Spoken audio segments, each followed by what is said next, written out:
years ago, the nuclear bomb altered our reality forever. For the first time in human history, we now were capable of our own destruction as a species. The bomb affects everything. It was the opening shot of the Cold War. All U.S. citizens are now going to have to be on high alert. This is a Conelrad radio alert. The bomb produces some of the worst psychological tension ever in world history. An international arms race. Confrontations and close calls. Politics, culture, even sex. And there was a kind of thrilling excitement about it. Fire. Entire industries were created to build it. This incredible energy opens limitless horizons. New cameras, film stocks, and techniques devised to photograph it. Now, thanks to state-of-the-art restoration of original film masters, we can see the incredible power of this device in a new way. A technology that has changed human existence forever. The bomb has receded in the public's imagination, but it's still there. We still live in its shadow. Everybody's affected by it. There's no place to hide. It is an environmental issue, it's a political issue, it's a moral issue. It is the most important issue that we face. The bomb.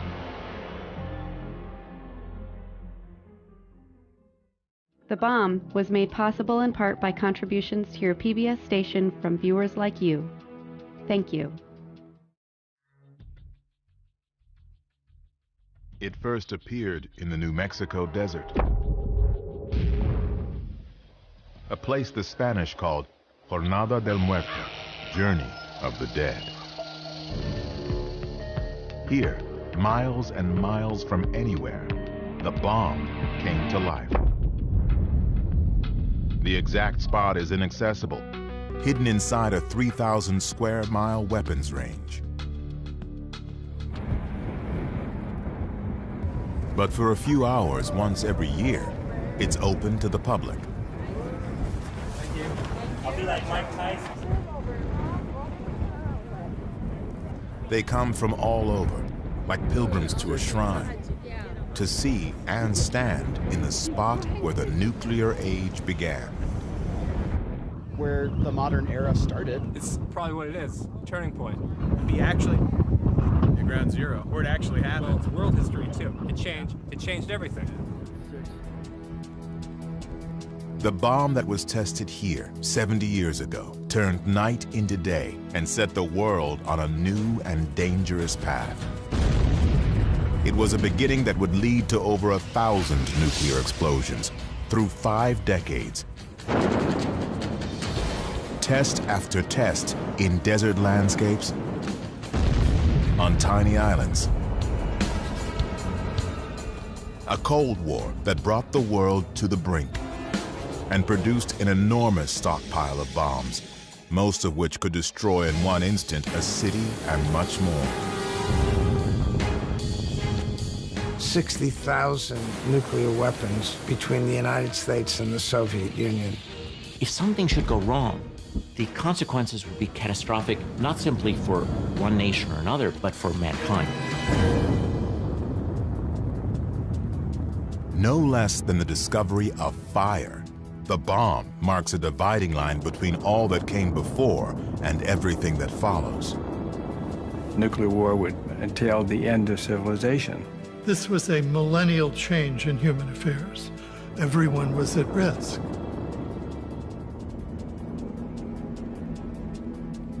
The force that first appeared on this spot, a power greater than we can imagine. Where did it come from? How did it all start?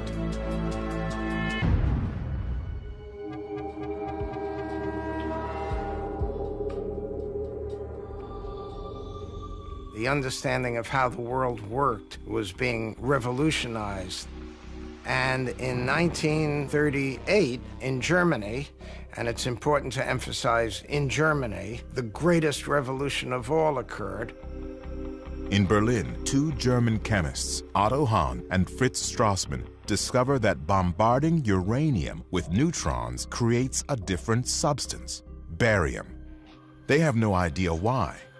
But a friend, physicist Lise Meitner, suddenly realizes they have split the nucleus of the uranium atom, what she calls fission.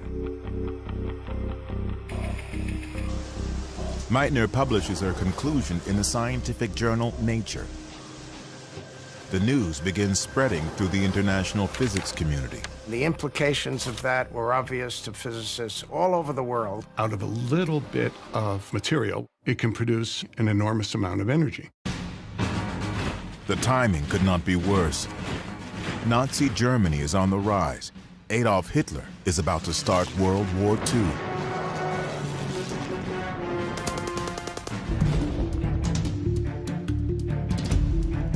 As physicists around the world digest Lise Meitner's news, they quickly realize this discovery, nuclear fission, could determine the outcome of the war. Uranium can be fissioned when hit with a neutron, producing a tremendous amount of energy. A lot of energy. Per Einstein's equation, E equals mc squared.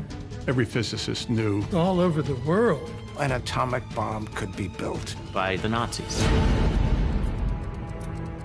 after all, the discovery had been made in Germany. Germany had very good physicists. Maybe Hitler's building the bomb. The threat of Germany getting a bomb first is so unthinkable. Hey, we're in a race with the Germans, perhaps. But so far, the race is only in the scientists' minds. No one else understands the danger of a bomb that doesn't yet exist. Physicist Leo Szilard is convinced the only way to stop Hitler is to get the bomb first. Szilard dictates a letter, a warning about the threat of a Nazi atomic bomb. And he thought that the best strategy would be to get Albert Einstein, the most famous scientist in the world, to sign a letter to the president, Franklin Roosevelt, and get things moving. Szilard's letter and Einstein's fame do the trick. President Franklin Roosevelt authorizes a project to research uranium.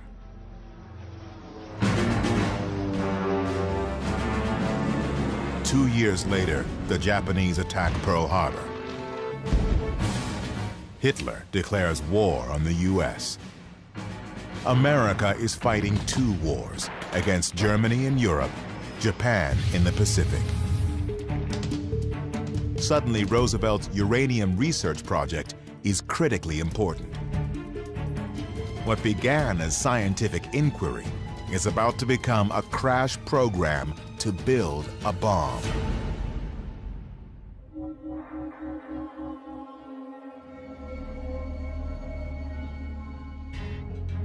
The bomb had its roots in many places, all of them managed by the U.S. Army Corps of Engineers. In this building, on Broadway in New York City, the engineers set up an office. On the 18th floor, the largest government scientific project in history begins to take shape. To keep its real purpose secret, the project is named after the engineered district where it's located, Manhattan. Ultimately, over 500,000 people will contribute to the Manhattan Project. They'll be led by this man, Leslie Richard Groves, Army engineer. Groves has been in charge of building the Pentagon and internment camps for Japanese Americans. Now he's itching for the next step in his career, an overseas combat assignment. Then Groves gets a surprise update from his boss. I have a project for you. And Groves realizes what it is. Oh, no, not that thing. No. He's ready to go overseas, and he's very disappointed. Developing an imaginary bomb based on invisible particles that will probably never work seems like a career dead end. But, hey, you do what you're told. You do what you're told, and you do it to the best of your ability. And he put his foot on the accelerator and never let up. But first, he negotiates a raise. He says, I'm going to have to be a general. I mean, these scientists aren't going to respect me if I'm just a colonel. Now he gets to work. Friday, day 1, purchase 1,200 tons of uranium ore. Saturday, negotiate special top priority rating for the project. Monday, meet with Presidential Science Advisor Vannevar Bush. Wednesday, go to Tennessee. Buy 56,000 acres of land for factories. Next, visit universities and meet scientists. Columbia, Harold Urey. University of Chicago, Arthur Compton. Berkeley, California, Ernest Lawrence. Back to Washington. Groves has put in motion what will become a vast industrial complex in less than 2 months. There's only one thing missing: the bomb itself. It'll be years before there's nuclear fuel ready. The uranium is produced one tiny particle at a time. But when that fuel is ready, Groves will need a design for a bomb that works. And for that, he needs scientists. He's been meeting plenty of them at Columbia, Chicago, Berkeley. No question they're smart, but they just rub him the wrong way. He's a military man, so we've got a clash of cultures here. Groves was a very smart man and knew a lot about a lot of things, but he didn't know much about physics. He also had a pretty thin skin about people looking down on him who had PhDs, which he didn't have. Eggheads. He thinks that these guys are up in the clouds. They're not very practical. Their politics are, for the most part, suspect. They talk too much. What about security here? This is going to be a big secret here. They're blabbing all over the place amongst themselves. They're going to have to be put in shape. Groves needs a scientist he can work with. Someone who can turn theories into a working bomb, and run a lab, and manage a team of the most brilliant and cantankerous minds ever assembled in one place. Against the advice of most of the senior physicists in America, he chose Robert Oppenheimer. Oppenheimer? Oppenheimer ran graduate seminars of 15 people. That was it. He couldn't run a hamburger stand. I mean, he had no administrative record. Groves' security people were totally against Oppenheimer. They were appalled. His wife's a communist, his brother's a communist, his sister-in-law's a communist. And yet, the no-nonsense general senses something in this brilliant dreamer that strikes a chord. Oppenheimer was very good at explaining things. And Oppenheimer explained things so beautifully and so respectfully to General Groves that Groves just was dazzled and decided, this is my man. It was a brilliant decision and insightful. Oppenheimer understood better than any of the others what needed to be done. And Oppenheimer saw in Groves something absolutely essential, which was Groves' ability to get Oppenheimer anything he wanted. Any person, any resources, anything.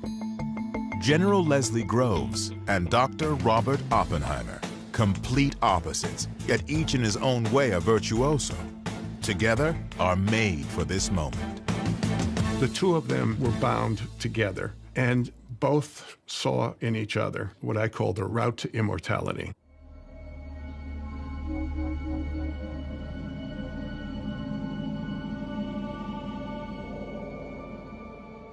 It's 1942. Groves has his lead scientist. Now he needs a special kind of uranium, U-235, the only substance that can make an atomic explosion. Natural uranium, U-238, won't work, and that's a problem. The uranium that you dig out of the ground has only about 0.7% U-235. So we then had to figure out a way to separate U-235 from U-238. You can't do it chemically because it's all uranium. Groves builds a huge complex at Oak Ridge, Tennessee to produce U-235. But it's agonizingly slow. Getting U-235 is not difficult in tiny quantities, but since you have to get them one atom at a time, it is an enormous task to do that. Just one bomb will need pounds of the stuff. Getting it one atom at a time will take years. But chemist Glenn Seaborg finds another option: plutonium. It can be produced faster than uranium in a nuclear reactor. So Groves builds another complex, reactors at Hanford, Washington, to produce plutonium. But all this will take time. And both wars are going badly. In the Pacific, the Japanese captured the Philippines. They forced 60,000 weak and starving POWs to walk 60 miles with little food or water, the Bataan Death March. If you stopped, you were killed. If you just couldn't take another step forward, you died. And how did they kill you? Either bayoneted you to death, shot you, or decapitated you, depending on how they felt at that moment.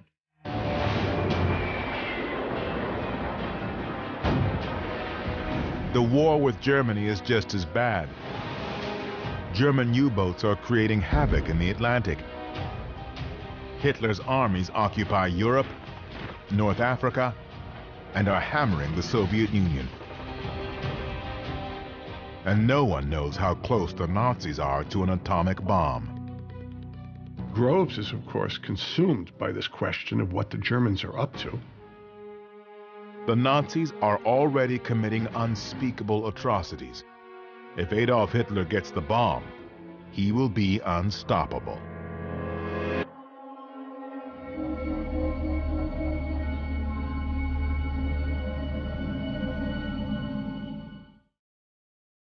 The bomb came out of the minds of men. To create it, they would need isolation, freedom from distraction, and utmost secrecy. Here, deep in the Jemez Mountains, they could think their thoughts, work numbers, follow the equations. Los Alamos, New Mexico, where the scientists worked, was created by and for the bomb. Today, only a few traces of its beginnings remain. An old mess hall, an army barracks, Robert Oppenheimer's house, the main lodge of what was once a private boys' school. In 1942, Oppenheimer tells Groves this is the perfect place for a secret laboratory. Up on a mesa in the middle of a national forest with only one telephone line to the outside world. It's isolated. We'll keep these scientists away from what they're used to, and we can keep our eye on them. So they close the school, boom, and we can get going right away. Now, Oppenheimer must convince some of the best science talent in America to move to the middle of nowhere and live behind barbed wire for the indefinite future. They needed a good salesman to encourage these people to come to Los Alamos, and Oppenheimer was very good at that. Eventually, thousands will be recruited to work on the bomb. Hal Bell was an aeronautical engineer. Lily Hornig and her husband Don were scientists. For all of them, joining the project began with a mysterious, cryptic conversation. Here's this major sitting behind a desk, and he said, I have a very neat job for you, but we only take volunteers. I said, well, tell me about it. He said, I can't. Don was asked, how would you like another job? Don said, well, you have to tell me a little more, and he said, well, I can't. Tell me where I'd be. He says, I can't. which direction in the country, north, south, west. No, I can't tell you any of that. Just tell me what I'd be doing. He said, I can't. I said, you think I'm going to volunteer? You're out of your cotton-picking mind. And I'm not going to risk my future on something I know absolutely nothing about. That's ridiculous. So he said, Hornig, you know those posters in the post office that Uncle Sam is pointing his finger at you? Don thought that was very corny. But we got the message. So the next day, I was on my way to Oak Ridge, Tennessee.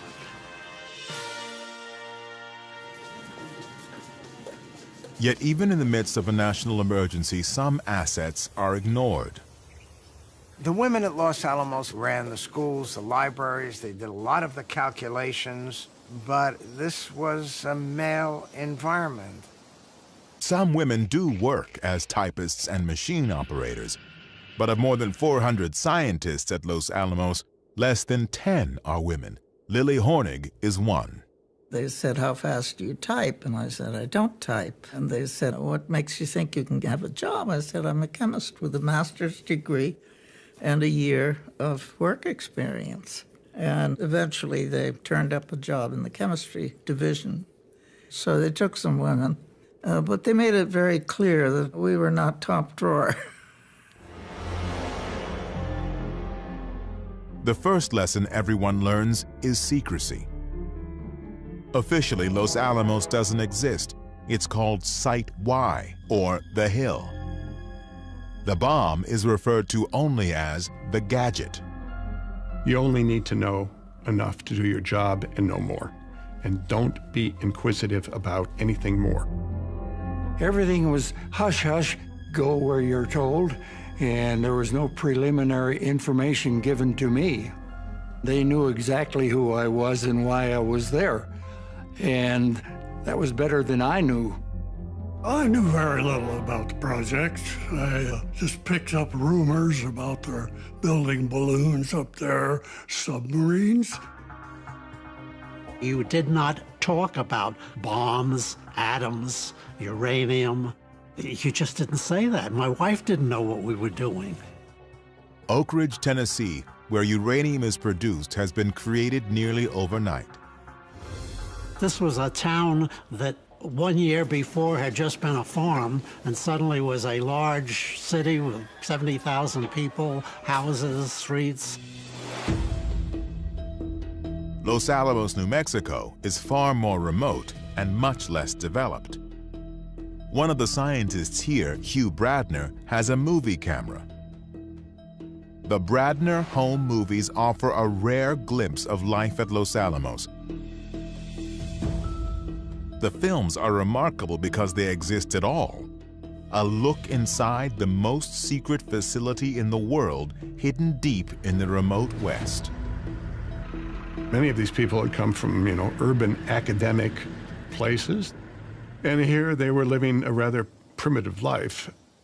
The living conditions were rough Western. You could turn on the water tap and worms were as likely as water to come out. There was mud during the rainy season. On the other hand, there were parties, and Oppenheimer was a great lab leader, and the punch was spiked with 100% lab alcohol. So it became exciting. Their average age is 25, and they know their work may be the only thing that can prevent a Nazi atomic bomb. I came to this country at the age of 12 from Hitler, Germany, and my motivation was very much tied to that. All of them were told that they could shorten the war through their efforts, and that was enough to know at the time. By spring 1944, they have a design. It resembles a gun. 2 chunks of nuclear fuel will be slammed together, creating a critical mass and a nuclear explosion. It's simple, but there's not enough fuel to test it. Uranium production is so slow it will take years to make enough for just 1 bomb. Since plutonium can be produced faster, it is the key to making multiple bombs. the success of the entire project depends on making plutonium work. But when physicist Emilio Segre gets the first tiny sample of plutonium from Hanford, he makes a devastating discovery. A plutonium gun bomb will melt, not explode. The gun-type plutonium bomb will not work. It was a disaster. There was just enough uranium for one gun bomb. If you couldn't use plutonium, there would only be one bomb. Maybe this whole $350 million is going to go for naught because plutonium won't work. Oppenheimer really considered resigning from Los Alamos at that point. It's a dead end. Los Alamos scraps the plutonium gun design and starts over. After years of work, they can only count on one uranium bomb. It's summer 1944. The Allies have invaded France, but the outcome is still in doubt. Nazi scientists are introducing frightening new weapons. The world's first jet fighter, a cruise missile, and a supersonic rocket. They could be close to an atomic bomb. We knew they were working on it, but we didn't know how far along they were. The war could be lost if Germany got it first. In Los Alamos, they've got a new approach, a possible way to use plutonium: implosion. Usually an explosion is outward. This time they're going to push a ball of plutonium and compress it. Taking a ball of plutonium and using explosives to compress it might be impossible, but it's their only hope. That was the greatest problem at Los Alamos, how to make plutonium work. They reorganize the laboratory, and there's a crash program for implosion. Chemist George Kistiakowsky from Harvard is brought in to work the problem. Kistiakowsky will spend the rest of 1944 and beyond experimenting desperately, trying to make implosion work. As complex and daunting as implosion is, Kistiakowsky and his small team will not be nearly enough. They turn to the British, who send some of their scientists to Los Alamos. Groves wanted all of them vetted for possible security infractions. And the British said, no, they're okay. We'll take care of them. Among the new arrivals is a quiet and strange refugee from Germany. His name is Klaus Fuchs. He was a very good physicist. He made interesting suggestions, very cooperative, but a sort of an odd guy, and he made me uncomfortable. Although no one seems aware of it, besides being brilliant and odd, Klaus Fuchs is a dedicated communist. In a few short years, his presence at Los Alamos will come to haunt Groves and Oppenheimer.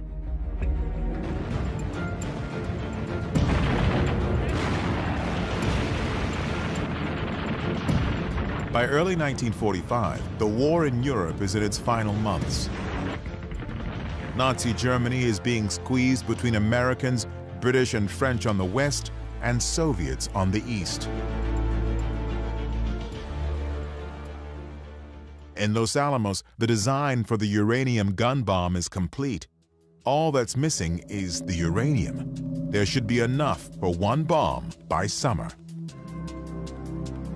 As for a plutonium bomb, they're still working on implosion. Then, in April, tragedy. When he heard that his chief was dead, his simple humanity expressed itself in these words to Mrs. Roosevelt: "What can I do to help?" Now, ultimate authority over the bomb falls to Harry Truman. My duties and responsibilities are clear. I have assumed them. But there is one enormous responsibility that's not at all clear. Incredibly, Truman has never even heard of the bomb. He's got this responsibility that he really didn't know about because Franklin Roosevelt didn't tell him. He had been the vice president for 82 days. He had met once with Roosevelt, essentially for a picture. Oh, by the way, here, you're in charge of a project that could end human civilization. Thank you very much. In May, Germany surrenders. The war in Europe is over. Hitler and the fear of a Nazi atomic bomb, the very things that gave birth to the whole project, are gone.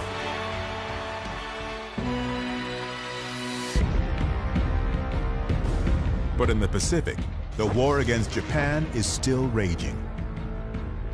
The job wasn't done. I was a boy of 7 that spring of 1945, and I remember vividly, there were still young men being killed every day. The race may have been inspired by fear of Germany, but Japan is now the only enemy and thus target for the bomb.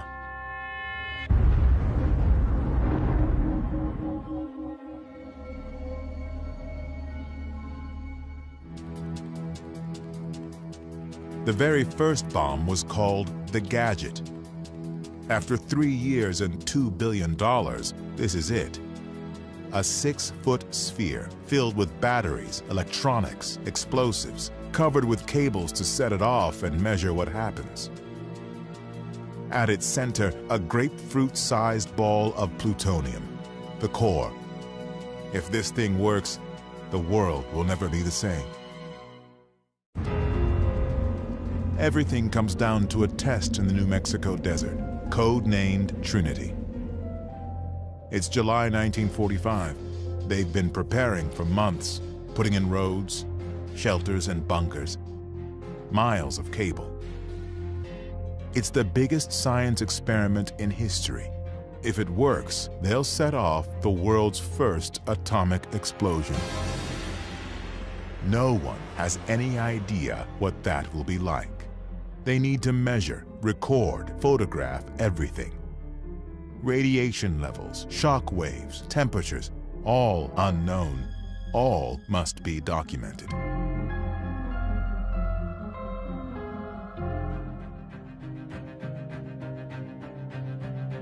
Thousands of miles away in Potsdam, Germany, President Harry Truman is negotiating with Stalin. Does he have an atomic card in his hand? It all depends on the Trinity test. Back in New Mexico, George Kistiakowsky has discovered a problem. It looked as if the bomb might be a dud. Since they had poured the explosive and it was hot when it was poured, there was the possibility there would be bubbles in there. So Kistiakowsky decided he had to fill those bubbles with liquid explosive. Now Kistiakowsky must drill holes in the explosive and carefully fill each bubble. The outcome of the test depends on his fix, and there's no way to know if it will work. There was a test on July 14th, a full-up explosive test, that went really bad, which then made him worry even a little bit more. They are out of time. All they can do is press on and hope.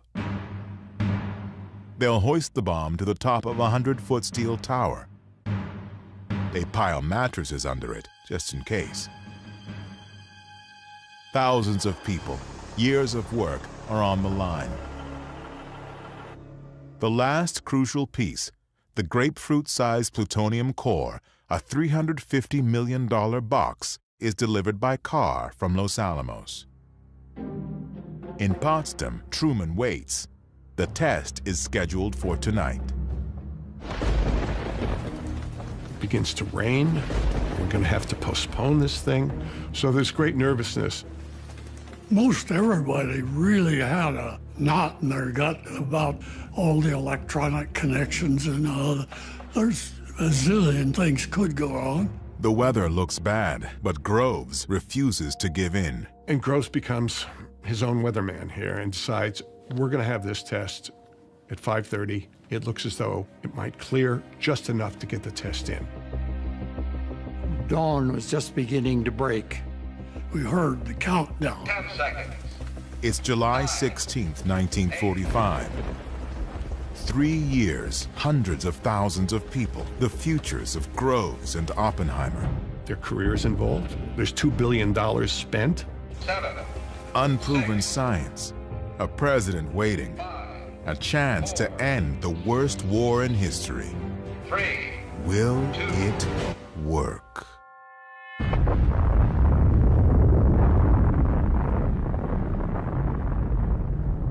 The world will never be the same. No one who was there will ever forget it. Couldn't believe that I would see it when I had my eyes closed. It was the most incredible sight I've ever seen in my life. So it was brilliant white yellow to start with, and developed reds and orange and purple and blue. I was just standing there with my mouth open.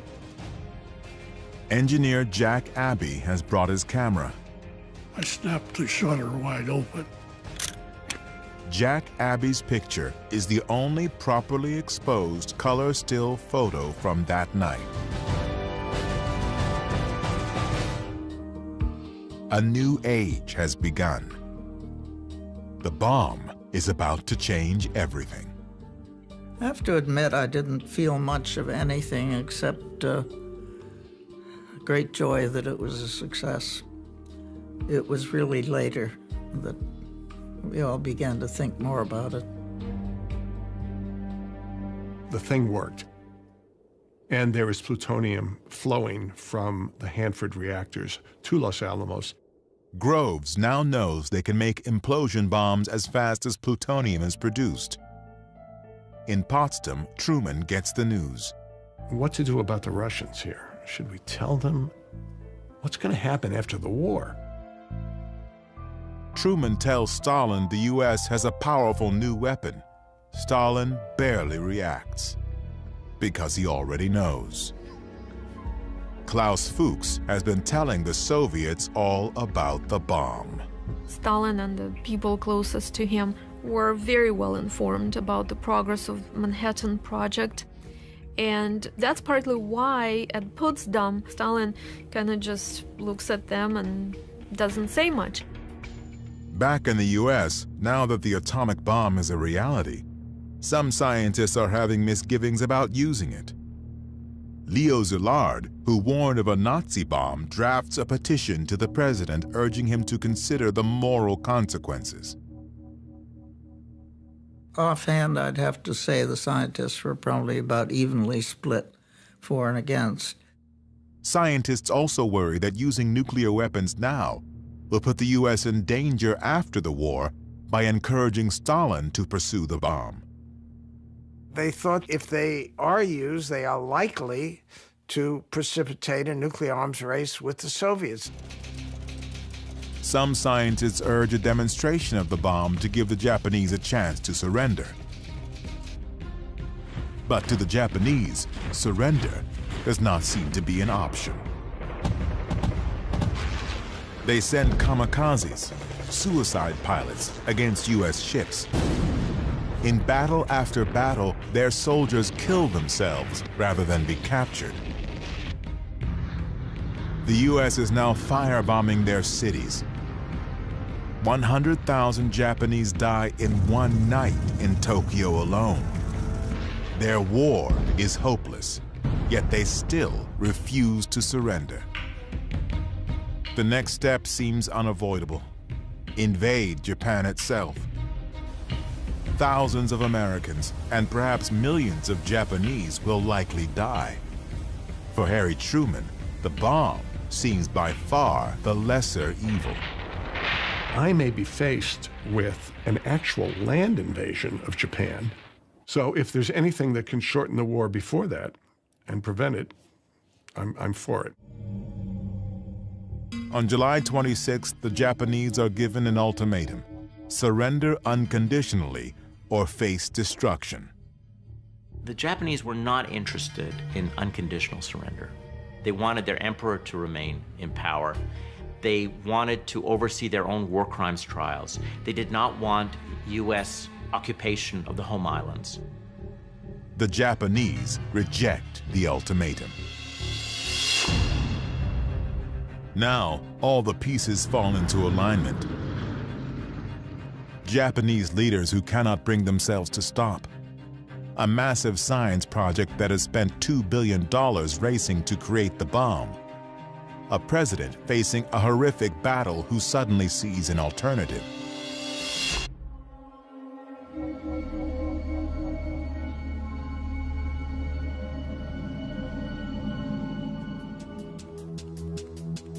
What happens next, dropping 2 atomic bombs on Japan in August 1945, will become one of the most controversial decisions in American history. 70 years later, remarkably, evidence suggests the president never actually gave this order. Now that it's ready, it may be harder to stop the bomb than to let it go. There is a question about whether or not Truman ever really authorized the use of the bomb, and it's my argument that he never did, that there was so much momentum built up that Truman, new to the job, decides not to interfere with ongoing plans. On Tinian Island in the Pacific, the uranium gun bomb, nicknamed Little Boy, is ready. It's never been tested, but it's so simple that they are sure it will work. The bomb is loaded into the B-29 Enola Gay. A few hours before dawn on August 6th, the plane takes off. It flies 1,500 miles through the night. At 8:15 a.m. over Hiroshima, it drops the bomb. Now the bomb controls its own destiny. When it's 1,900 feet from the ground, it explodes. A fireball a quarter-mile across reaches 10,000 degrees. Anything close to the center is vaporized. Then a shockwave explodes buildings, knocking down anything in its path. Almost everything within 1 mile is totally destroyed. Only a few concrete structures remain. Where something or someone absorbed the heat, a shadow is left behind. At least 80,000 people die.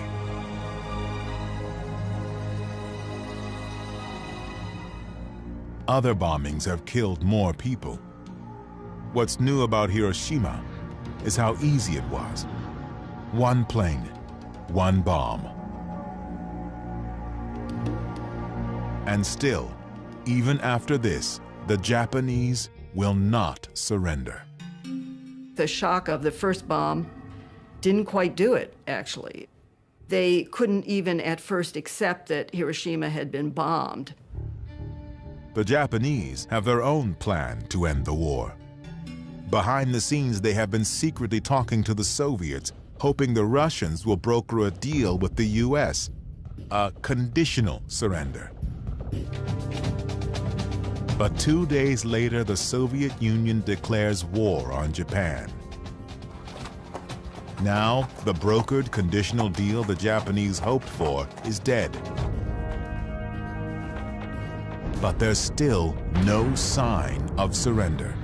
The level of resistance in the Japanese government was very, very difficult to understand. It was so great. On Tinian, crews are preparing the next bomb, nicknamed Fat Man, as President Truman addresses the nation. If they do not now accept our terms, they may expect a rain of ruin from the air, the like of which has never been seen on this earth. On August 9th, a B-29 carrying the Fat Man bomb takes off. The target is Kokura. But Kokura is obscured by clouds, so the plane heads for the backup target. Because it happens to be cloudy, thousands of fortunate people are spared. Others will die in their place. The second city hit by an atomic bomb will not be Kokura, but Nagasaki.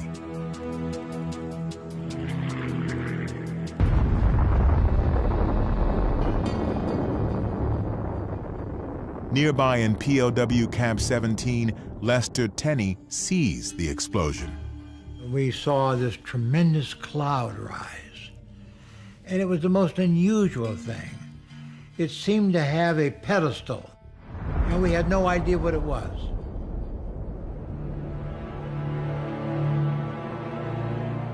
Up to 70,000 people are dead. Even now, after the Soviet invasion and 2 bombs, Japanese leaders still cannot agree about surrender. The Russians invade them, they still do not surrender. The second bomb was dropped, and then the emperor decided to surrender. Even then, the Japanese army did not want to. Nothing speaks well for the Japanese. Nothing. The emperor and his advisors were callously uninterested in the lives of their citizens that were being lost. They just did not care about how their people were suffering. While the Japanese leaders try to make up their minds, Groves is planning more atomic attacks. The orders for the bomb are to keep using them as made ready, that very important phrase. So the bomb after Nagasaki if necessary, and a bomb after that if necessary, and a bomb after that if necessary. They will drop atomic bombs as fast as they are built, 3 or 4 a month. And finally, Truman said, enough. No more until the president authorizes them. Finally, the day after Nagasaki, Japan agrees to surrender on one condition. They keep their emperor. I have received this afternoon the unconditional surrender of Japan. Truman agrees, though he calls it unconditional. No qualification. That was Japan's hope, was to surrender conditionally, to have some say in how it would happen. In POW Camp 17, the prisoners sense something's up, but they don't know what. Lester Tenney tries a daring experiment. Speak to a guard without bowing. Now, if you saw a Japanese guard 2 blocks away, you better stop, turn to him and bow, or you're beaten. And so I went outside and saw the Japanese guard right out there. And I just walked up to him, and in my best Japanese, I just said, "Konnichiwa, Tomodachi." And I never did stop and bowed. And he stood at attention. And within a matter of 5 or 6 seconds, he bowed to me. He bowed to me. The war is over. The war is over, period. Just exactly like that. On September 2nd, 1945, Japan signs the surrender documents. World War II is over. The war was finally over. We were so relieved. It's official. It's all over. It's total victory.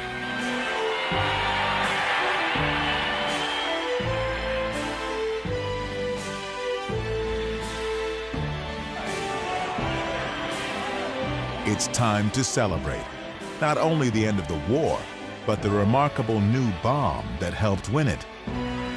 After years of secrecy, overnight, the gadget is big news.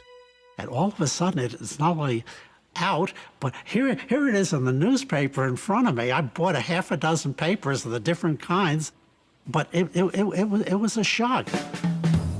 It's a whole new era, the atomic age, with its own Genesis story. Secret cities, massive factories, the genius and the general are suddenly part of the culture. And the press went wild. The atomic age loomed upon the threshold of history. Suddenly the cat is out of the bag. Well, what did you think of that bomb we dropped on the Japs? It was new. An American invention. Thousands of able young scientists were called into service. Los Alamos Laboratory. A secret laboratory in New Mexico whose work Work, work, and more work. Here it is, General Groves. Plutonium. Plutonium. Uranium. Releasing unimaginable force. The basic power of the universe. And at the center of all of this, Robert Oppenheimer, Father of the atomic bomb. one of the most famous people in all of America. Trump's Einstein.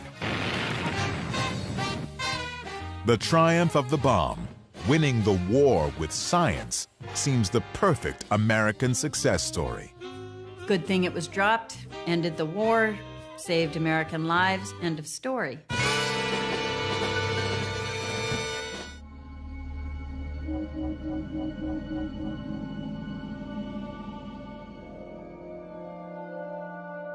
The bomb seems to have brought an answer for how to end the war, but it has also raised questions. The question right away became, when are the Soviets going to get a weapon? When are they going to get the bomb? Scientists who warned about Hitler having the bomb now worry about the US and Soviets getting into a competition to build more and bigger bombs, a nuclear arms race. Little do they know, it's already too late. The race started the minute Stalin saw pictures of Hiroshima. Suddenly, this project that's on paper comes to reality, and the destructive possibilities of this bomb were made clear. The Soviets felt very vulnerable, and that spurs Stalin into action. It's after the Hiroshima and Nagasaki bombing that Stalin creates the crash program to catch up and create the Soviet nuclear weapon. The Soviets have an invaluable head start, thanks to espionage. Not one, but two scientists at Los Alamos are spies. Klaus Fuchs, who was German, and another spy who was an American, a graduate student at Harvard named Ted Hall. Having two independent sources inside Los Alamos is an incredible espionage coup. Well, imagine when Apple was designing the iPhone, and if Apple's competitors had two people in the room with Steve Jobs, listening to Steve Jobs work through the various difficulties and snags. They don't have to make the mistakes that Steve Jobs is making. That's what made Fuchs and Hall so valuable and so extraordinary in the history of espionage and in the history of science. No one in the US has any idea how close the Soviets are to getting the bomb.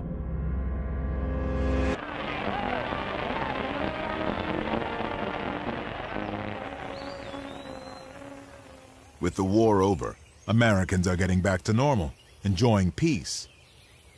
But the atomic bomb is a question mark hanging over the future. The Manhattan Project is still in place. What to do about the bomb, how many we have, how many to build. At the secret laboratory in New Mexico, the scientists are anxious to go home to their universities. You had a group of young professors who had good jobs to go back to in academia, and you had young students who had not yet completed their studies. You got to remember, they're living here in little wooden shacks with coal stoves, eating bad food on mud streets. So as soon as the war ended, everybody left. The town dropped from 4,000 people to like 1,000 people in just a matter of weeks. Robert Oppenheimer, whose vision created Los Alamos, is one who leaves. The lab he built now seems destined to fade away.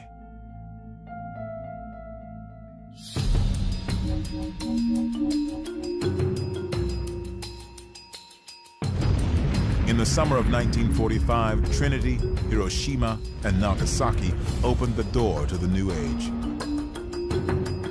But it won't be until a year later, in the summer of 1946, that major turning points will determine the future of the bomb. We are here to make a choice between the quick and the dead.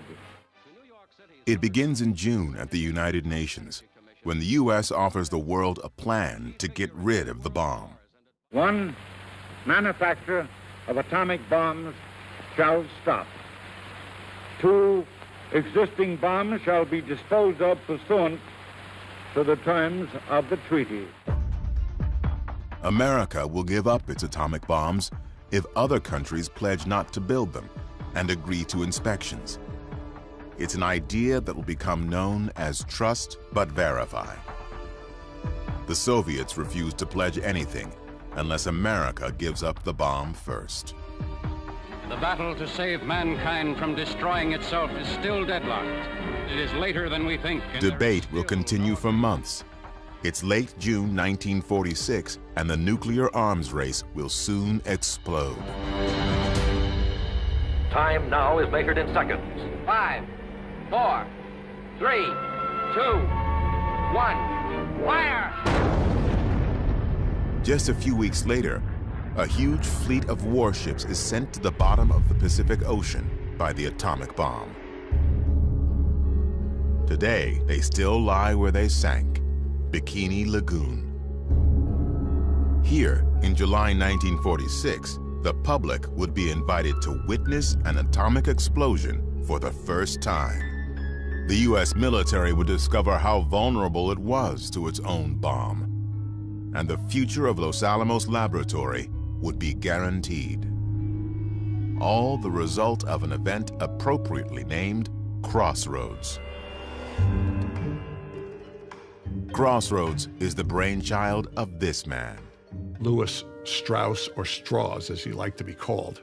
A curious figure of a man who had been a shoe salesman and had made himself very rich. And then he was an admiral in the Navy, but he never sailed a ship.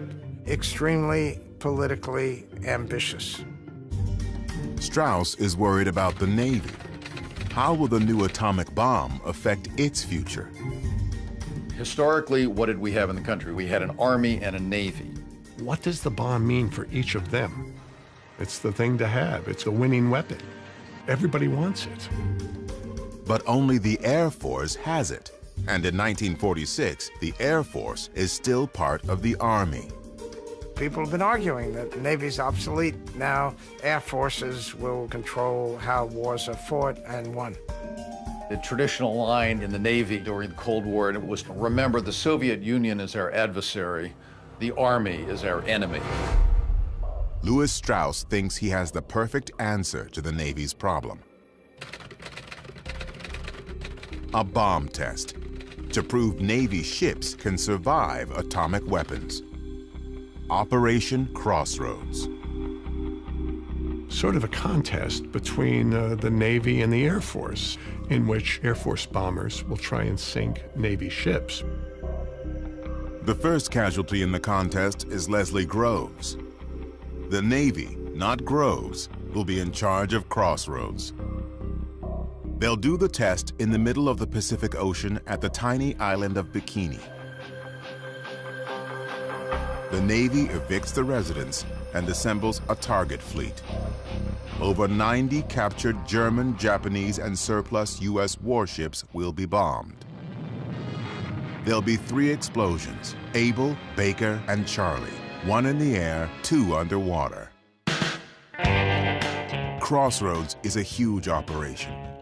$100 million, 42,000 men, 240 ships, not counting the targets, instruments, cameras, and more cameras. Film, miles and miles of it. Animals, so doctors can study what the bomb does to living creatures. And reporters from all over the world. It was a show. It was a spectacle. At last, all was ready for Able Day, tentatively set July 1st, 1946, the show begins. Dave's dream is roaring down the runway, engines singing. For the first test, Able, they'll drop the bomb from a plane. Bomb bay doors are open. The plane approaches. The bomb is dropped.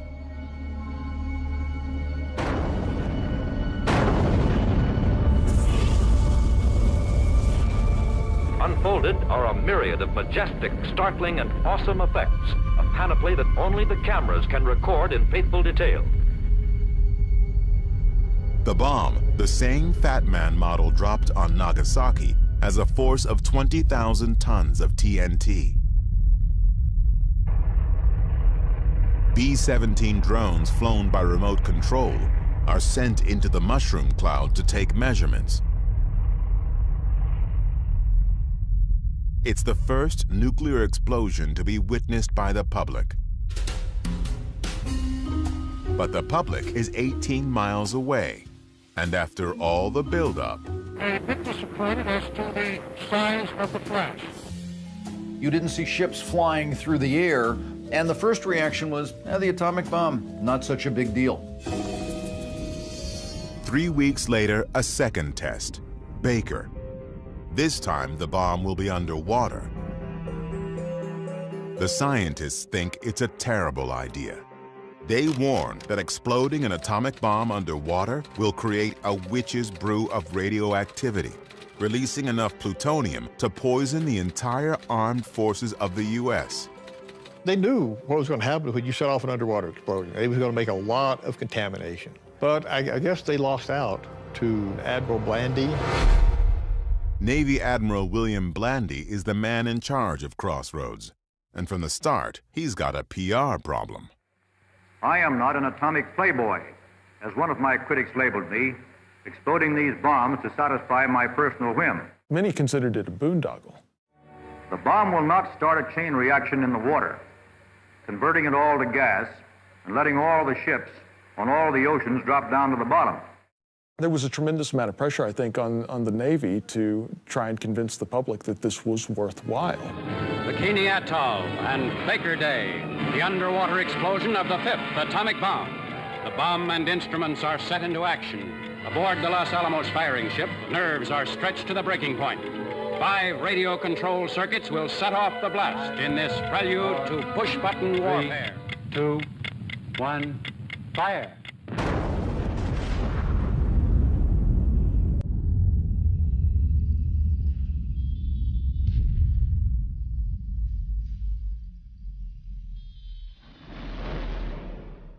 An underwater shock wave is clearly visible.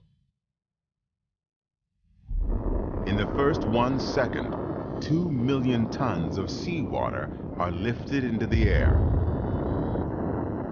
As the water rises, it creates a column nearly a half-mile wide. Now it starts to fall back. The water falling out of the sky creates a base surge, like the mist at the bottom of a waterfall. The surge, nearly 1,000 feet tall, completely envelops the target ships. No one has ever seen anything like it. The sheer power and magnitude of the atomic bomb. But so far, despite 2 of these bombs, the results look pretty good for the Navy. 75 ships survived, less than 20 sunk. The Navy felt that they came out of it with flying colors, and Blandy said, yes, the Navy can withstand the atomic bomb. The Navy plans to put sailors on these ships and sail them triumphantly back to the U.S. But there's a problem. At first, there seemed to be little damage, but succeeding days told a different story. The 1,000-foot-high wave of water that drenched the ships was highly radioactive. The ships are now contaminated. Geiger counters rattle wildly. The area is loaded with death-dealing gamma, neutron, and other lethal rays. And there is no complete protection against this terrifying invisible killer. At first, the Navy simply doesn't believe it. You can't smell radiation, you can't feel it, and these Navy guys were just going to get back on their ships and survive the bomb. Now they have no idea what to do. The ignorance was rampant. There was no real plan for decontamination. They try hosing down the ships with seawater. Trouble is, the seawater itself is now highly radioactive. And when the sailors go back to their own ships to change clothes, they contaminate those ships too. The man in charge of radiation safety, Army Dr. Stafford Warren, tries to cancel the operation. Stafford Warren doesn't want the sailors back on the ships, but it's pretty hard to go up against the entire U.S. Navy. In desperation, Stafford Warren gets a fish from the lagoon and places it against a piece of film. The fish is so radioactive, it exposes the film all by itself. The glow was produced by the exposure of the film to radiation. Finally, Admiral Blandy and the Navy are convinced. Crossroads is halted. It's been called the world's first nuclear disaster. Only 9 ships are ever successfully decontaminated. Most of the rest are towed away and deliberately sunk.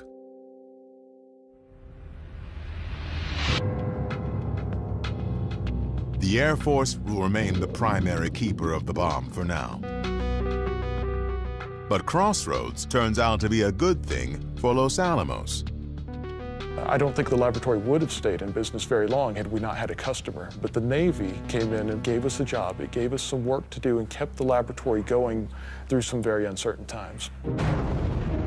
After July 1946, Los Alamos Lab will grow, building and testing more and more bombs over the coming decades.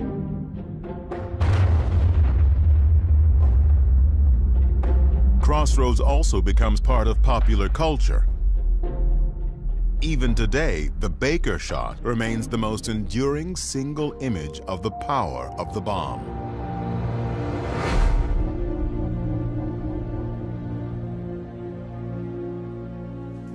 Just a few weeks after the second Crossroads shot, an unexpected event will give Americans another, much darker look at the bomb. And for the first time, a major public debate about using it will begin. On August 31st, the latest issue of the New Yorker magazine appears. On its cover, a whimsical portrait of Central Park on a summer day. Inside, a very different portrait of another city on a summer day. The entire issue is one single article, an essay by John Hersey about the experience of the people in Hiroshima, told through the eyes of 6 survivors.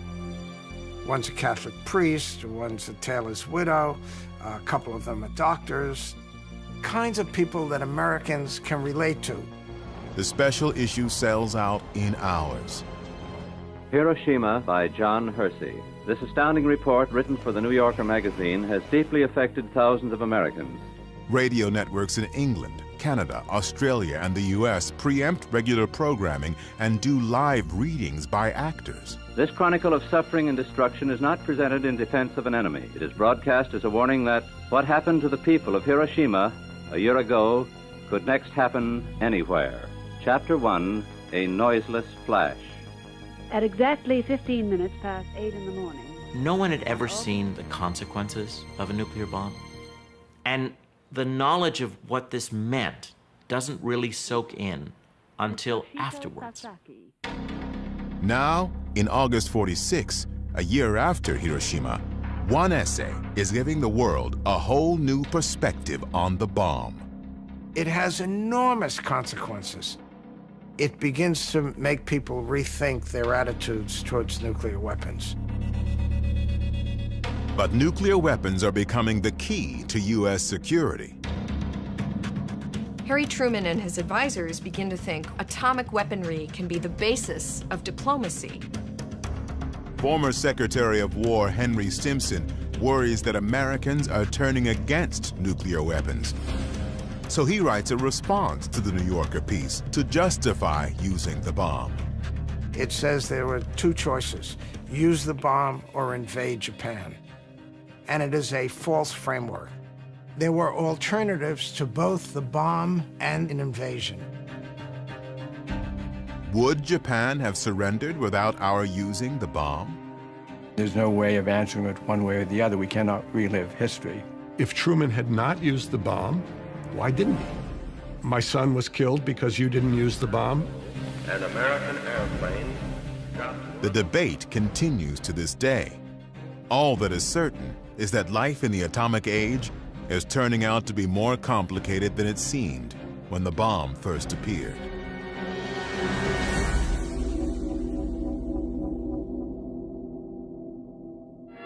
Yes, the atom is on its way to brighten our towns and to help manufacture our most dependable and indispensable household servant. The public flocked to atomic exhibits in search of understanding. The bomb had a certain kind of mystique, both terrifying and awe-inspiring. And that was the whole other side of the atomic age. X-rays and medicine and atomic power and all these things that are going to contribute to the good life. The atom has come to town. Atomic power was given by the mighty hand of God. Atomic power, atomic power. Do you suppose that our appliances would run as well on atomic energy? Mighty hand of God. Today's bonanza is a metal more precious than gold or silver. There's uranium in them dar hills. It will protect your health, improve your food, bring you less costly living products, and a greater measure of leisure and security. Hiroshima and Nagasaki paid a big price for their sins. When scourged from the face of earth, their battle could not win. The peaceful atom, no longer just a laboratory dream, is here today, working wonders. Will not know the hour. Atomic You know that someday this machine of yours is going to be operating on atomic power? Well, they can run it on kerosene if they want to, just as long as I'm still at the switch.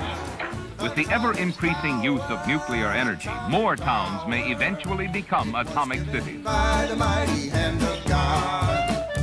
One part of the early atomic age is still going strong today. Where do we get the word bikini? The designer of the bikini bathing suit designed it 4 days after the test on the Bikini Island because of its explosive, dangerous potential. It was given by the mighty hand of God. While the country is adjusting to life in the atomic age, scientists in the original atomic city are looking to update the device that started it all. Every bomb America has is still the original implosion design first tested at Trinity and dropped on Nagasaki. Fat Man. Few realize how crude it actually is. Fat Man was a science fair project. I mean, this was not a production weapon. It was a handmade, craftsman fit all the pieces together. It takes about a week to build one. 2 years after Crossroads, Los Alamos has a new design to try. They'll explode 3 shots on the Pacific island of Eniwetok, a test codenamed Sandstone. Sandstone had 3 tests, X-ray, yoke, and zebra, and each one tested a new concept in weapons. This time, the public and press are not invited. 5, 4, 3, 2, 1.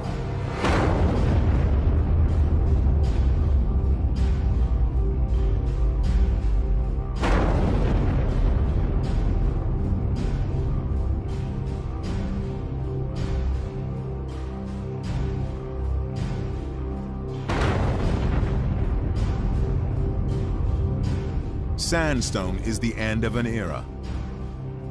In January 1947, the bomb is put under civilian control, administered by the Atomic Energy Commission, AEC. They replace the handmade Fat Man with a new model, the first mass-produced nuclear weapon. And they open a new lab to build the bombs Los Alamos designs. It's the beginning of America's nuclear weapons complex, a massive juggernaut that will drive bomb making and testing for decades, through multiple administrations to the end of the Cold War.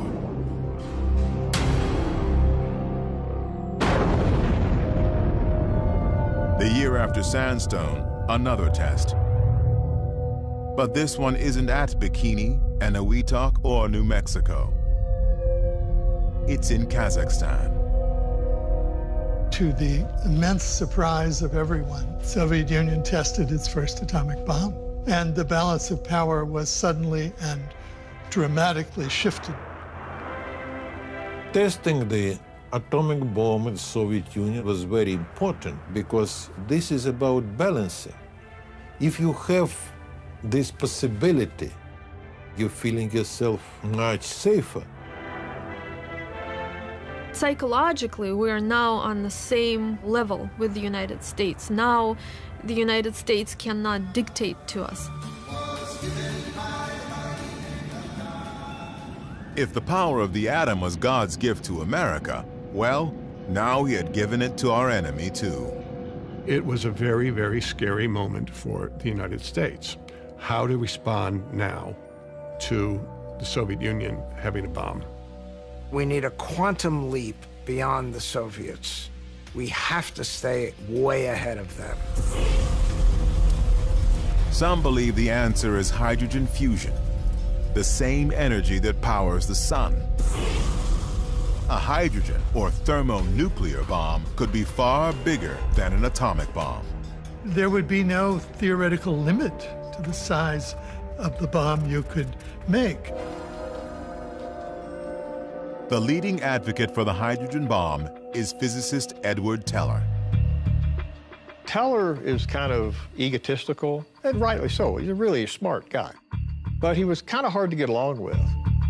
An idea man. He'd have 10 ideas a day. One idea every month might be good, but he had 10 ideas a day. He was always taken with the idea of going the next step beyond an atom bomb to a thermonuclear weapon. And I give him a tremendous amount of credit for sticking with this and campaigning for this. But no one knows how to build a hydrogen bomb. It might even be impossible. We knew how to make atomic bombs. We could fill warehouses with them. But we didn't know how to make hydrogen bombs. Why would you stop producing a sure thing to work on something you didn't know how to do? Moreover, some scientists believe this is a chance to save the world by choosing to stop. This could be a turning point in human history. We can pursue the hydrogen bomb, but we don't have to. We can send a positive message to the international community. We can put pressure on the Soviets not to continue building nuclear weapons. Basically, we can set a good example. 2 months after the Soviet atomic bomb, a committee led by Robert Oppenheimer unanimously recommends against a crash program for a hydrogen bomb. Lewis Strauss and Edward Teller are outraged. But the decision is up to President Harry Truman. The debate over the hydrogen bomb involved the United States restraining itself without any ability to restrain the Soviets. The Soviets had proven that they could build a bomb. Well, that's a huge risk to take if you're President of the United States. The Soviets seem determined to expand. They already control Eastern Europe. In 1948, they cut off West Berlin, hoping to take that over as well. To Harry Truman, the answer seems obvious. Containment. Contain the Soviet Union. Don't allow it to expand. Don't allow it to grow or to gain any more influence. And if we do, it's just going to creep and creep and creep until they'll be in our kitchens. We need to speed up our work with other countries in strengthening our common defenses. We are united in detesting communist slavery. At the end of January 1950, Truman announces the U.S. will build a hydrogen bomb. Truman decides to respond with an even bigger and more destructive weapon. And this is the start of the arms race. This is the start of the escalation that will last for decades. Just days after Truman approves the H-bomb, physicist Klaus Fuchs, who worked at Los Alamos, is arrested for spying. It suggested that this was sort of a leaky system, and we had to plug the leaks.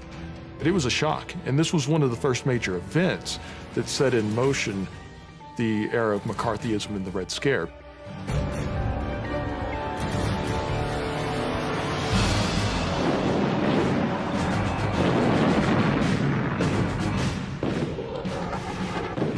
Five months later, communist North Korea, backed by the Soviet Union, invades South Korea, which is backed by the U.S. Spearheaded by tanks, in 2 days they were attacking the capital city itself. The Cold War wasn't even cold. It was a hot war from pretty much the beginning. There were proxy wars between the US and the Soviet Union that were fought elsewhere. When the Korean War goes badly, the US begins preparing to use atomic bombs and quickly discovers a problem.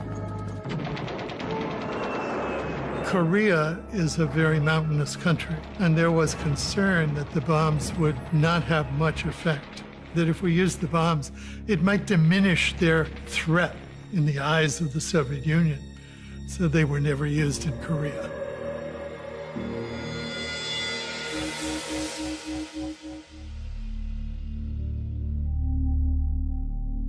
As the Korean War drags on, the Soviets are doing atomic tests with bombers.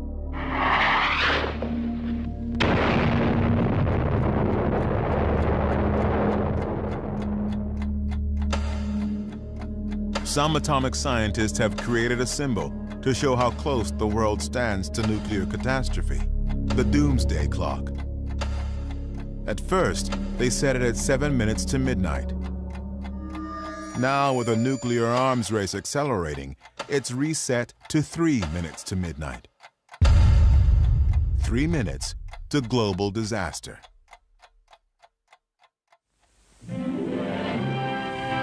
With the threat of Soviet bombers carrying nukes, Americans have to adjust to a new reality. We could be hit at home. In the Cold War, the front line was the front lawn. You have to take care of yourself. So how do you do that? And cover. And cover. You could duck under a desk, you could take shelter in your basement, and survive this. Our Congress leaves the responsibility for the personal initiative of each of us. The government does tests to see what would happen to typical Americans. We begin with the question of shelter, for shelter might save our lives if we were far enough away from ground zero. They put a family of mannequins dressed in JCPenney clothing inside a suburban ranch home. And they furnished it, they put food in there, canned goods, and they blew them up. 5, 4, 3, 2, 1.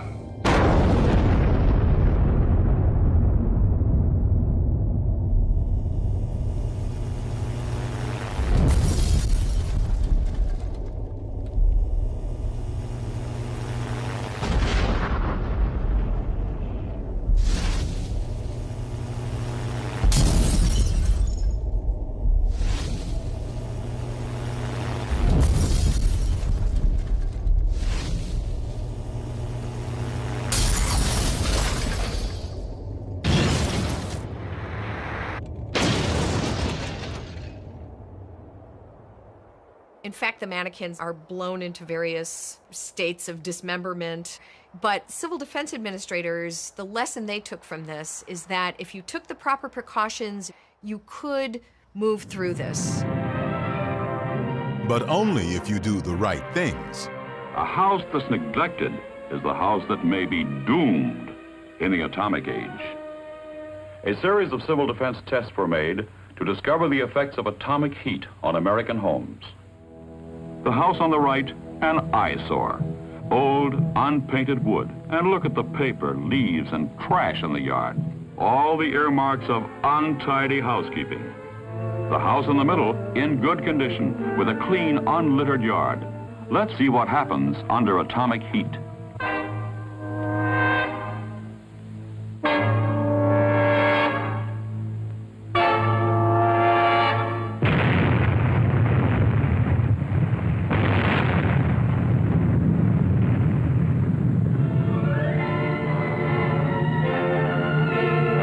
On the right is the first to ignite. The trash serves as kindling for the dry, weathered wood. The lack of fire-safe housekeeping has doomed this house to destruction. The house in the middle, cleaned up, painted up, and fixed up, exposed to the same searing atomic heat wave, did not catch fire.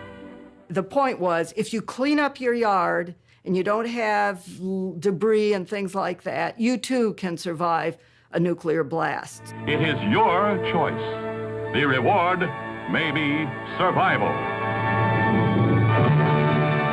And it's your responsibility, not the government. The government can't do it for you. You have to take care of yourself. And if you don't, if you're hurt, that is your fault. And just cleaning up may not be enough. You may have to do some remodeling. Well, folks, I'm glad you could come down to see my fallout shelter. Just finished painting it last night. This room can be put to other uses as well. Yes, Walt. You could use this as an extra bedroom for company.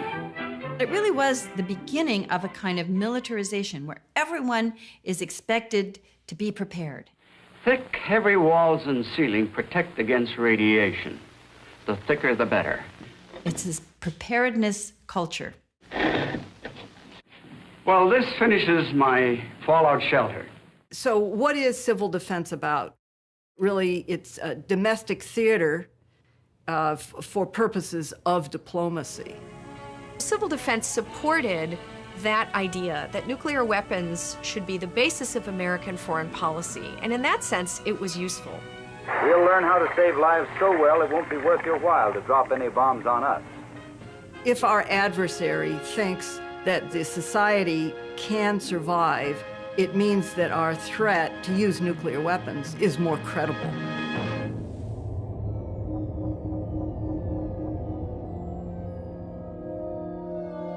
Even as the government is trying to convince the public that nuclear war is survivable, in the Pacific, scientists are ready to test the first prototype of what Edward Teller calls the Super, a hydrogen bomb. The test is secret, but documented in a now declassified government film. If everything goes according to plan, we'll soon see the largest explosion ever set off on the face of the Earth. The device is more science project than weapon, not so much a bomb as a building. The liquid hydrogen fuel must be chilled to 400 degrees below zero, so part of the bomb is a refrigeration plant. The whole thing weighs over 70 tons, all to see if the thermonuclear concept will work. This is the first full-scale test of a hydrogen device. If the reaction goes, we're in the thermonuclear era. It is now 30 seconds to zero time. Put on goggles or turn away. Do not remove goggles or face first until 10 seconds after the first light. 3, 2, 1, T0.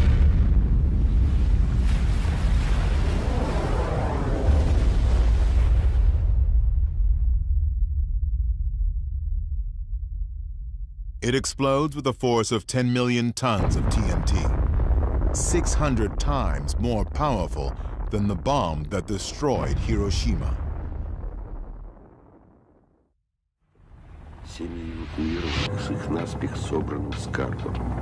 Just 9 months later, the Soviets explode their first hydrogen bomb.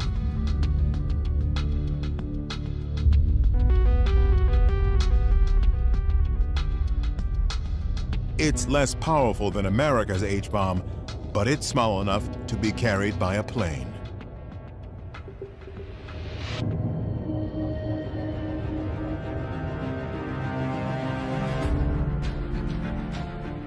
The Soviet Union has solidified control in Eastern Europe, acquired the atomic bomb, supported a war in Korea, and now has a deliverable hydrogen bomb. The U.S. is in the midst of a Red Scare, a quest to root out anyone who can be blamed for communist success. In this climate of fear and recrimination, Robert Oppenheimer is about to become a target, the victim of Louis Strauss. He is a horrible, horrible person. Really one of the evil men in this story. He's already looking for a way to attack Oppenheimer and humiliate him. Strauss has never forgiven Oppenheimer for opposing a crash program to develop a hydrogen bomb. When President Eisenhower makes Strauss chairman of the Atomic Energy Commission, he sees his chance for revenge. The first thing he did when he took office was to begin a process that would lead to having Oppenheimer's security clearance lifted. The AEC has a hearing. Strauss picks the judges and the prosecutor. He gives them secret files on Oppenheimer dating back to the 30s, and he enlists the FBI. The FBI is tapping Oppenheimer's phone and his attorney's phone and feeding this information to the prosecutor. It is totally a kangaroo court. They went back over his life step by step, mistake by mistake. People come to his defense, people attack him. The women in his life. All of this communist past. And Oppenheimer got smaller and smaller and smaller, sitting in this hard chair in the middle of the security hearing. The moment of truth comes when Edward Teller is asked, "Do you believe Oppenheimer is a security risk?" And Teller very cleverly never said, "Yes, I do." What he said was, "I would feel more secure if Oppenheimer were no longer asked to advise the government." And with that, he drove in the final nail.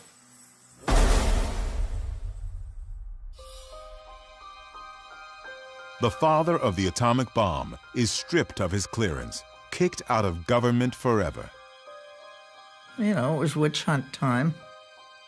I thought that was disgusting, frankly.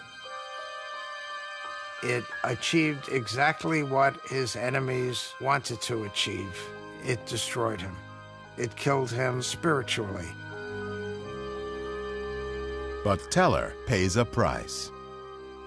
The hatred to Edward was so thick you could cut it with a knife. The people who dealt most closely with Edward, I think at Los Alamos at least, disliked him for the rest of his life.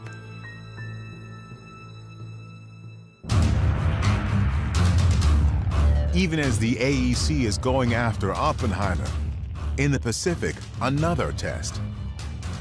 America's first practical H-bomb. If it works, a deliverable thermonuclear weapon.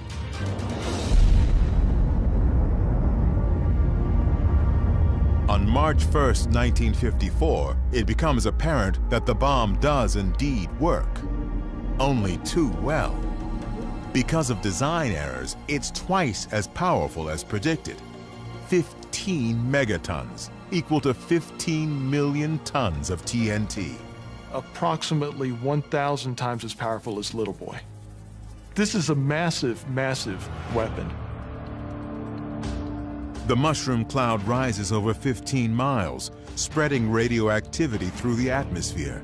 Fallout contaminates inhabited islands, and a Japanese fishing boat, ironically named Lucky Dragon. One of the Japanese fishermen dies.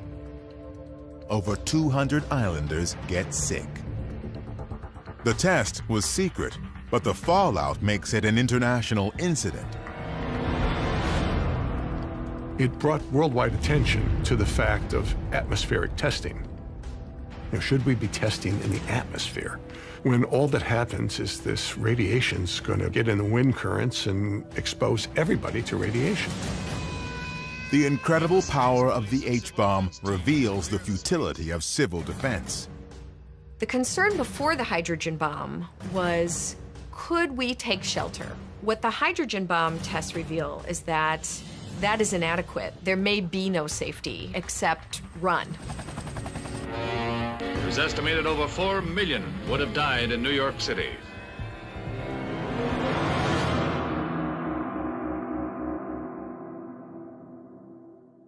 If surviving a Soviet H-bomb is impossible, the only option is to deter them from attacking in the first place. To do that, President Eisenhower creates a new policy. Any Soviet aggression will be met with massive nuclear retaliation delivered by the Strategic Air Command, SAC. The Air Force maintains part of its bomber fleet airborne at all times, prepared to proceed to specific targets. SAC is led by Curtis LeMay. LeMay realizes that the bomb has forever changed war.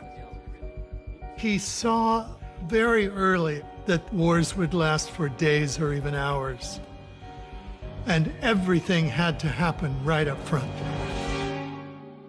LeMay plans a massive first strike on the Soviet Union, what he calls a Sunday punch. Ready to go at a moment's notice, his crews drill constantly.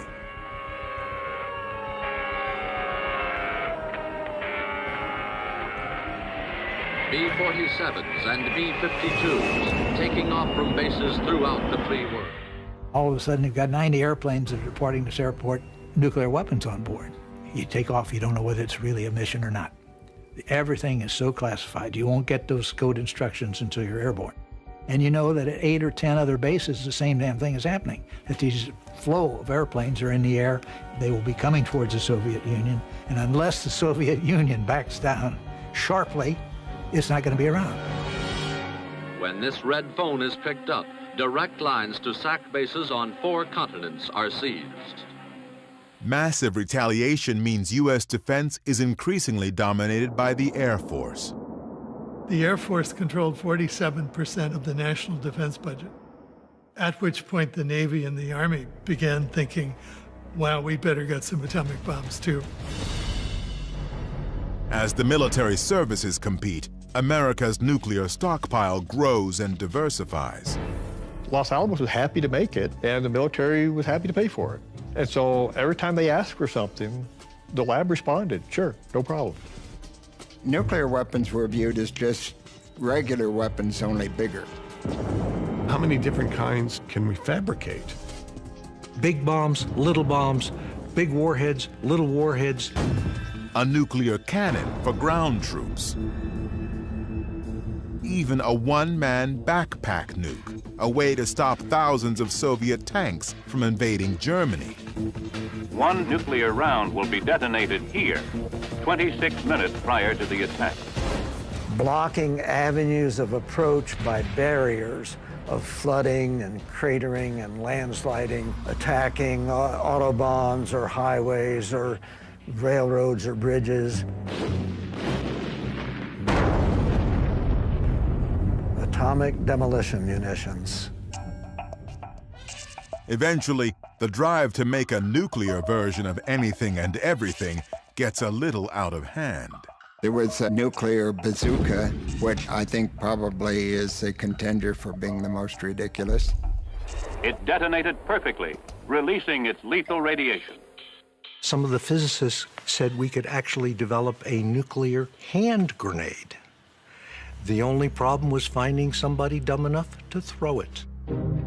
So the American stockpile blossoms. By 1947, we had a stockpile of 13. By 1953, we had over 1,100.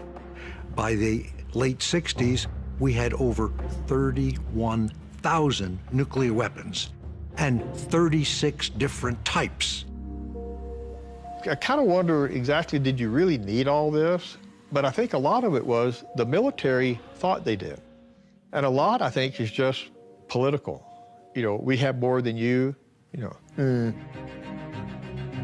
The ultimate example of we have more than you comes in October 1961, when the Soviets detonate the largest bomb in human history. Tsar Bomba. 50 megatons. 50 million tons of TNT. When the pilot landed, so the plane was highly warped, skin buckled, and the pilot never flew again. He said he had done his job for the motherland, and he retired after the drop. But it's good for nothing, except symbolism. A bomb this big is not really of any utility. You don't kill a lot more people with a gigantic bomb like that than you can with a couple little bombs. You had two superpowers, and you had to suppress the other superpower from making a first strike. And the only way you could do that was to be so strong that if they did strike you first, they would be wiped out. Mutual assured destruction. MAD. And looking back, I think it was. On the other hand, by both sides being so strong that they knew they could destroy each other, it kept the peace. Until it almost didn't. In October 1962, Soviet leader Nikita Khrushchev sees a chance to make a bold stroke in America's backyard. Khrushchev decides to put missiles in Cuba in order to change the balance of power. Even today, new details about Khrushchev's power play are still coming to light. We still don't know the full story, but it was not just the missiles. The Soviets were planning to create a massive military base in Cuba, the most powerful Soviet military base in the world. He was thinking of a remapping of the Cold War relationship. Dramatic, unprecedented. But to make it work, Khrushchev had to do it secretly. Because if the United States knew that missiles were going to Cuba, we would stop them. It almost works. But before the Soviets can complete the installation, a U.S. spy plane discovers the plan. The showdown begins with a speech. It was about 9 o'clock in the evening that they announced the speech of the President to the nation. Good evening, my fellow citizens. This government has maintained the closest surveillance of the Soviet military buildup on the island of Cuba.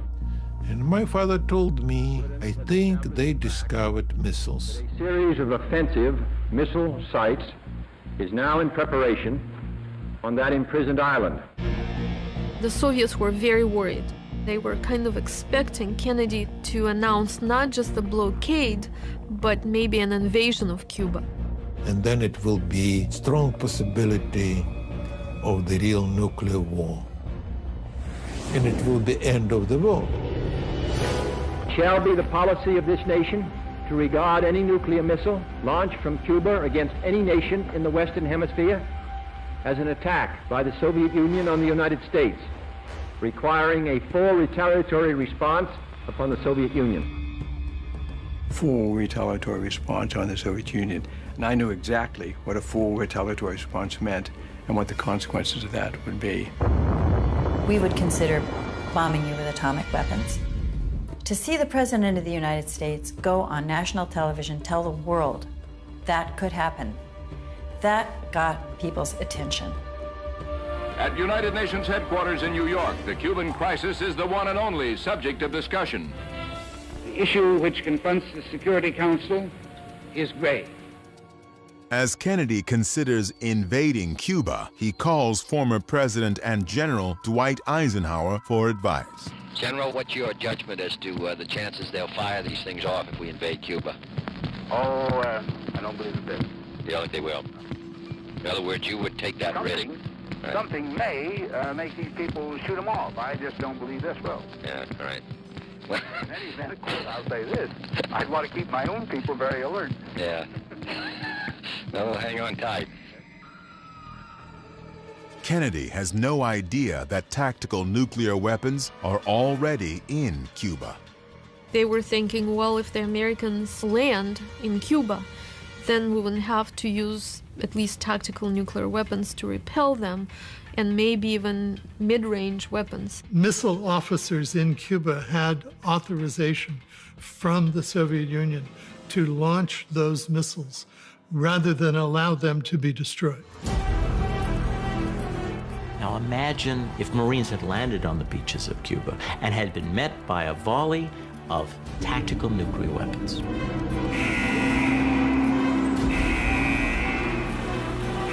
Very scary days. I truly thought we were going to war. Really, every time I went into that office during the day, I thought it was going to be my last day on Earth.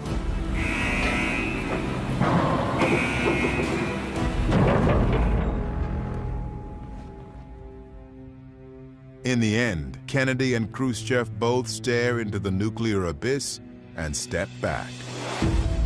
Two leaders took control of this crisis. They decided, no, we will not start the war, we will try to resolve this diplomatically. There is a great story of nuclear learning here. When they realized what the consequences could be, Khrushchev really changed his position in a radical way, very quickly. Khrushchev withdraws the missiles.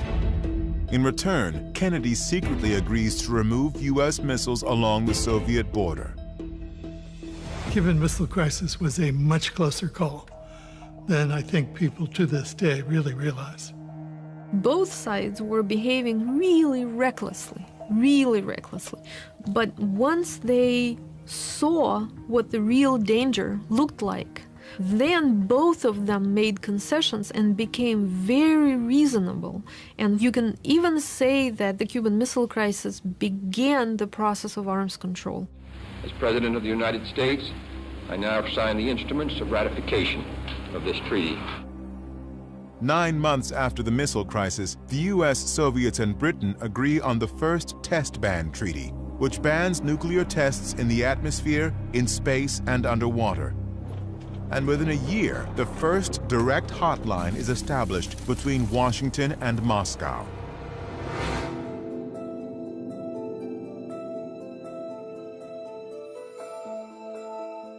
Even before the missile crisis, opposition to the bomb had been building, often spearheaded by women. Don't give irradiated milk to my children, you know? You have a bomb test, the winds blow radiation to the fields where the cows eat the grass, and then you get the milk and we serve it to our children. No, we're not going to do this anymore. So many mothers marched against atmospheric nuclear testing that the United States government finally said, all right, we'll put the tests underground.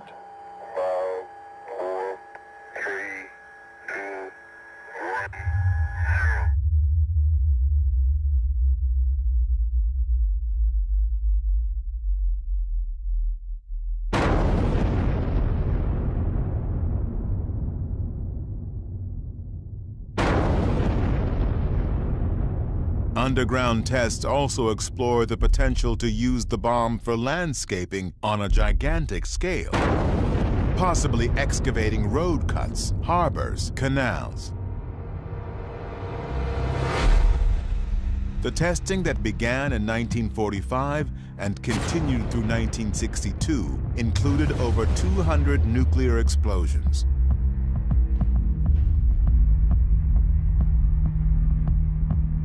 Once it moved underground, there were 800 more, before all U.S. testing stopped in 1992. But moving testing underground was only the first step. Books and films began to explore what nuclear war and its aftermath would mean. Grim dramas like On the Beach, Failsafe, the dark satire of Dr. Strangelove, No Nukes, a groundbreaking concert, film, and rally. The Day After, a television movie that draws 100 million viewers and becomes a major cultural event. And War Games, which cautions that in nuclear war, the only winning move is not to play. Slowly but surely, the public is leading the leaders. What began in 1963 with the first Test Ban Treaty leads to other agreements, attempts to slow down the buildup of nuclear weapons. By 1986, Ronald Reagan is president, George Shultz is Secretary of State. In October, Reagan meets Soviet leader Mikhail Gorbachev in Reykjavik, Iceland, and something remarkable happens. President Reagan's on one end of the table, and I'm sitting next to him. Gorbachev's on the other end of the table, and Shevardnadze's sitting next to him. And we talked about eliminating nuclear weapons. He and Gorbachev, in a totally unscripted, totally improvisational way, moved closer to a superpower agreement to denuclearize the world than ever happened before or has happened since. Such a dramatic moment where two presidents of these superpower enemies suddenly find this common platform, common wish. But the common wish to get rid of the bomb ultimately proves impossible. The sticking point is a new U.S. technology called Star Wars, promoted by Edward Teller. It was a technology the Soviets did not have, and it was a technology that they felt could be used to make it impossible for the Soviets to have a nuclear deterrent. And Gorbachev was not able to accept that. The Cold War is thawing. 3 years after Reykjavik, the Berlin Wall comes down. In 1991, Mikhail Gorbachev dissolves the Soviet Union, all without the bomb being used. We got out of it with the skin of our teeth. We had a couple of close calls along the way. And I think, we were lucky. These two countries were able to end the most dangerous, the most protracted confrontation in history. At the height of the nuclear arms race, the U.S. and Soviet Union together had over 60,000 nuclear weapons. It's absolutely insane. And when we get enough distance from this, people will look back on it as a moment of humanity's most extraordinary insanity. It was an overkill by 5,000% on both sides. It was stupid, it was wasteful, it would have been the ultimate catastrophe, and yet it worked. The bomb is what keeps this whole cycle a Cold War, not a hot war. Without the bomb, at some point, we would have been fighting each other. The legacy of the bomb was that it really changed the nature of global politics. It was just a whole new ballgame. The bomb brings the understanding to the politicians that now you cannot win the war. Because if you will start the war, you will lose more than you will gain. Today, besides the U.S. and Russia, 6 other nations also have the bomb, plus South Africa, which had it and got rid of it, and Israel, which will not confirm or deny having it. We don't have control over them or what they might do with it. The scariest one is India and Pakistan. Some experts believe even a limited nuclear war between India and Pakistan would be catastrophic for all of us.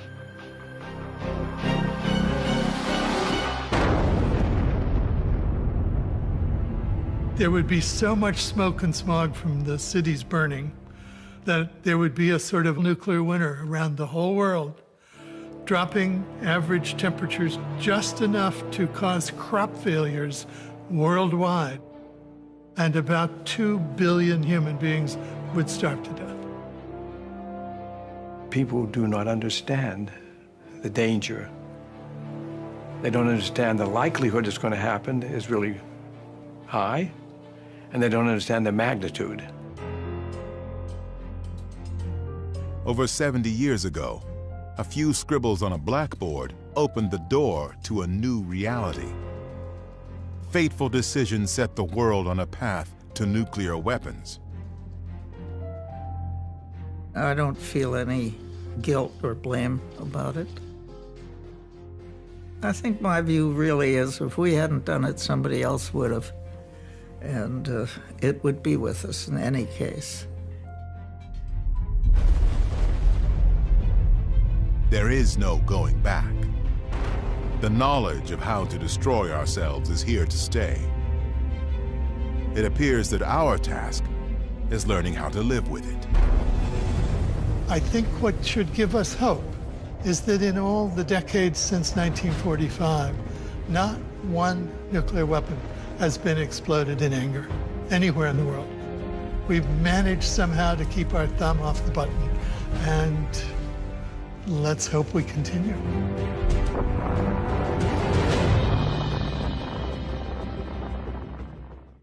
The Bomb was made possible in part by contributions to your PBS station from viewers like you.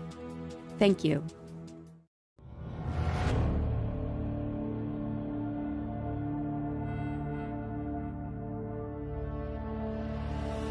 The Bomb is available on DVD.